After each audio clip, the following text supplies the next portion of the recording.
So what to do about this? I mean, this is what we can talk about in our conversation. I mean, I think what to do about this is to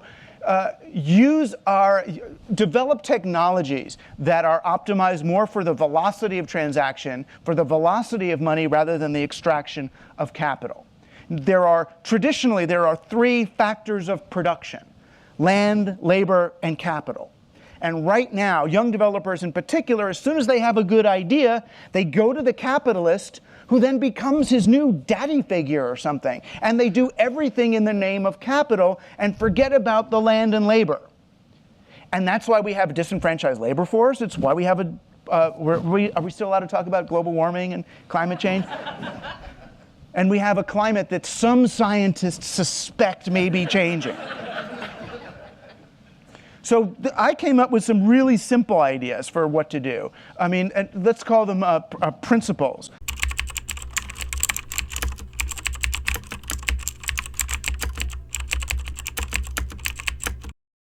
I mean, the first one is make them rich. Make everyone you work with rich. And Google is actually good at this in some respects. If you look at Facebook, you put your video up on Facebook and they pretty much charge you to show it to anybody, beyond the 3 of your followers who actually are sent the thing, and they don't share any of the revenue with you. If you put a YouTube up on Google, what do you get? You get half the revenue, half the advertising? 15%? Does anyone? 45%. I mean, what is that? That at least is saying, okay, rather than charging people to share their content, at least we're going to include them. Because why is that smart? Because then you're going to get more healthy, good people making content. It's worth sharing it. It's not just to be nice. It's not to be weak and nice or to fall victim to socialism. No, it's about creating a working economy, then people can actually live and develop stuff.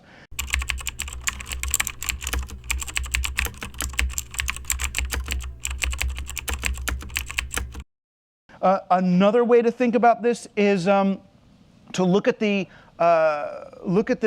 techniques or the strategies that family businesses use. Now, traditional businesses think about it, or traditional CEO or chairman will think, how can I extract enough money from this business in order to leave something for my grandchildren? Someone in a family business will think, how can I make this business so healthy that it will still be here spewing good revenue when my grandchildren take it over? And when you have a family business, then you start thinking about, well, what is the relationship of this business to its employees? My kids are going to the same school as my employees. If I'm an asshole to my employees, they're going to beat up my kid. There's that sensibility. I mean, it's obviously more complex than that, but that sensibility is the reason why, and nobody wants to share this data either. Family businesses do better than shareholder-owned businesses in every single metric except one, and that is that shareholder-owned businesses grow faster during booms. They grow faster during bubbles. Other than that, shareholder-owned businesses grow faster and they pop. Family businesses do better on every other metric. They actually make more revenue over the long term. They have more stability, they're better alpha and beta, everything.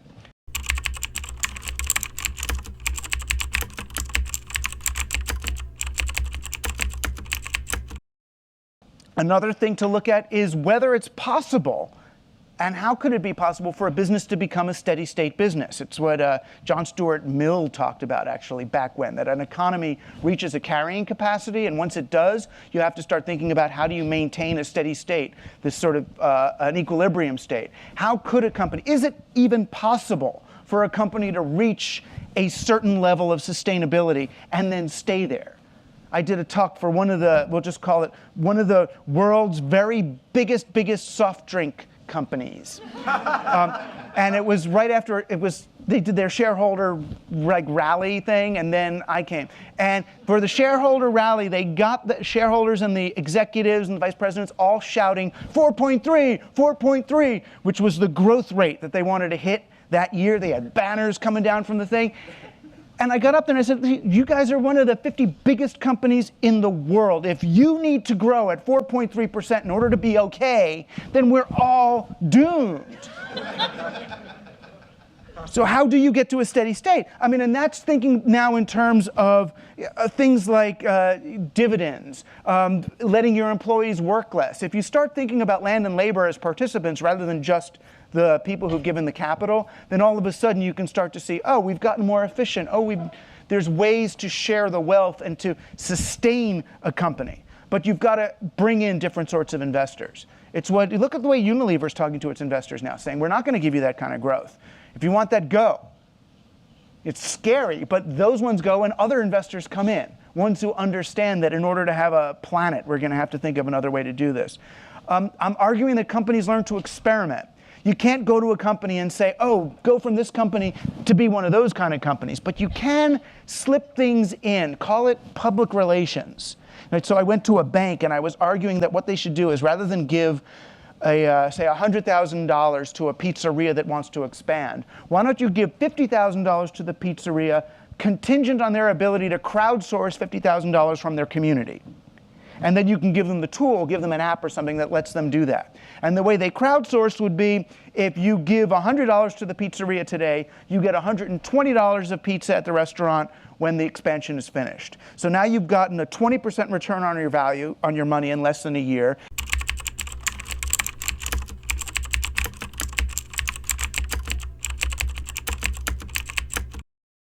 And you've invested in your town, making your town better with that money, rather than in a Filipino mining company or something that's just going to destroy the planet with that money and give you less return.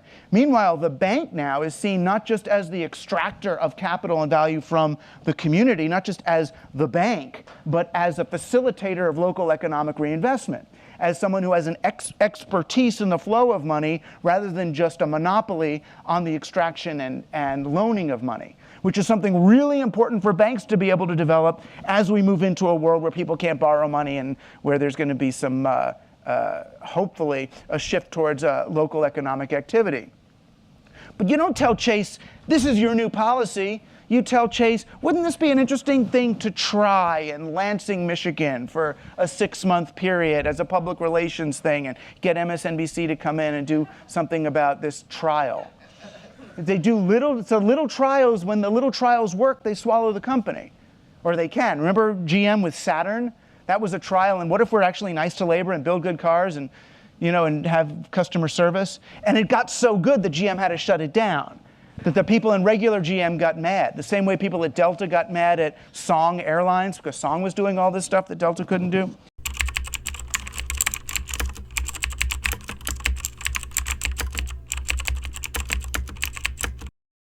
Think about what does it mean to be in a bounded economy rather than an infinite economy. There is no infinite economy. You can't externalize everything. Eventually, all the crap that they're burying in China, that turns out is on the same planet as us. All the workers there, the revolutions, the angry, the planet got small. There's no place to send stuff. The economy can't keep growing forever. It just can't. We can't keep folding in so much stuff. We'd have to all be, God knows what we'd have to do to ourselves to maintain economic growth all the time. We're consuming, we're working, everything we do is working somehow. When you unplug, it's almost a revolutionary act at this point. But a bounded economy, you would start to think more in terms of how can I get the same money moving around? And I got the idea from the US steel workers, who in 2007, after the crash, they were looking for where to invest their retirement money to take their pension funds. And what they did with the pension funds was they invested it in construction projects that hired steel workers.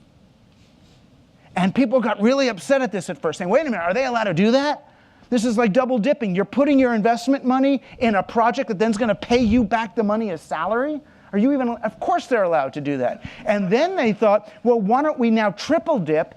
We'll invest our money in construction projects that hire steel workers to build old age homes for their own parents.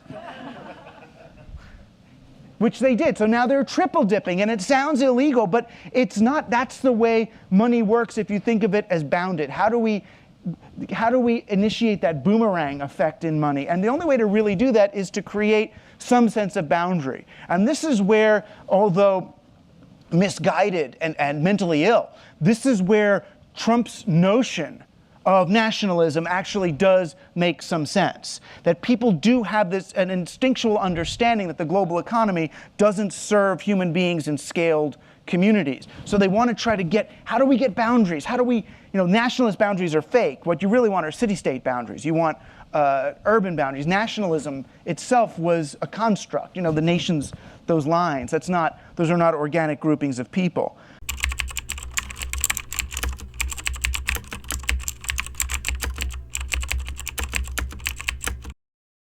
And a couple of the other things I'm looking at are platform cooperatives where workers own the means of production. What would it mean if Uber drivers own the company rather than someone they don't know owning the company? Will Juno work in New York, which is really a platform cooperative version of Uber, hopefully.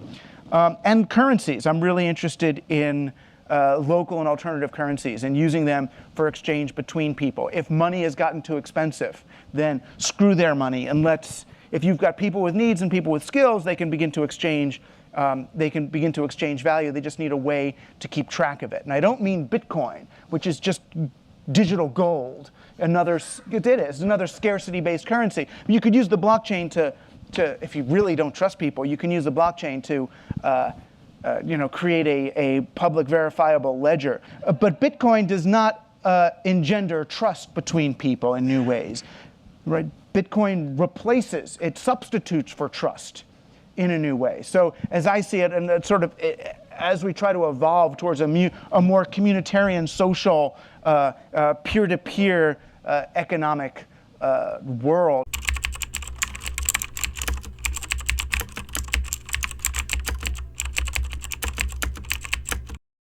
I don't see more substitution as really the way through it.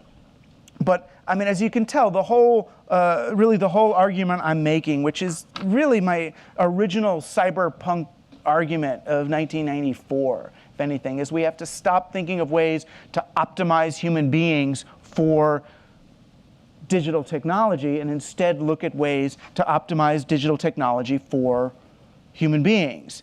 And the economy is really the main landscape that we're programming at this point, where we have assumed, we've internalized the values of extractive, growth-based corporate capitalism as a necessary component of the innovations that we develop. And it's not. It's just one way to make money. And there are all these other ways to make money. There's slightly more, all boats raise. But all boats raising is not this terrible thing. It's really okay for everybody to be happy. This sort of scorched earth competitive model does not work in a distributed digital economy. The effects of our causes are much too great. Right? We're all developing apps that are potentially high leverage points in entire economies. And that puts a different kind of responsibility on us to at least look at what is the economic impact of this innovation. Is this spreading wealth or extracting wealth? Is this making people rich or is it making people poor? Is it helping create circulation or is it taking money off the table? And when you start thinking about it that way, all of a sudden it's not like some crazy socialist Marxist insanity. It's actually more consonant with digital technology than it is a threat to what it is that we're trying to do.